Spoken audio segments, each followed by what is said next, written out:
Eto na mga boss, NBA rumors. May bagong balita na naman sa NBA at mukhang may plano ang Denver Nuggets na pasabugin ang free agency market. Ayon sa mga report mga boss, target ng Denver Nuggets na kunin si Bogdan Bogdanovic sa free agency para makasama si Nikola Jokic, ang isa sa kanyang mga paboritong teammates sa Serbian national team. Kung matutuloy ito, malaking bagay ito para sa Nuggets.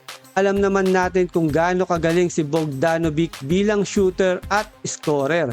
Kaya niyang gumawa ng sariling tira, tumira mula sa 3-point line at maging isa pang offensive weapon para sa Denver. At higit sa lahat, may chemistry na sila ni Jokic mga boss. Matagal nang magkasama sina Jokic at Bogdanovic sa Serbia. Naglaro sila sa iba't ibang international tournaments at alam nila ang galaw ng isa't isa sa loob ng court. Ano ang magandang epekto nito para sa Nuggets? Una mga boss, magkakaroon sila ng dagdag shooting at scoring. Alam naman natin isa sa mga problema ng Denver nitong mga nakaraang season ay ang kakulangan ng consistent scoring kapag nagpahinga na si Nikola Jokic. Pangalawa mga boss, hindi na kailangan mag-adjust ng gusto ni Bogdanovic dahil familiar na siya sa playing style ni Jokic.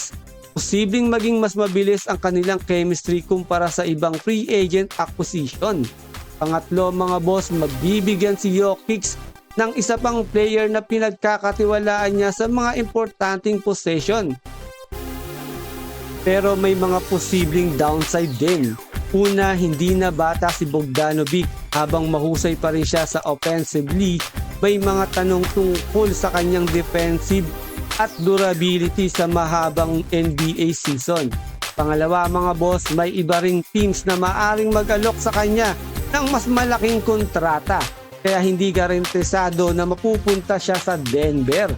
At pangatlo, sapat na ba ito si Bogdanovic para maibalik ang Nuggets sa championship level? O kailangan pa nilang magdagdag ng isa pang impact player? Sa tingin ko, hindi man ito blockbuster move.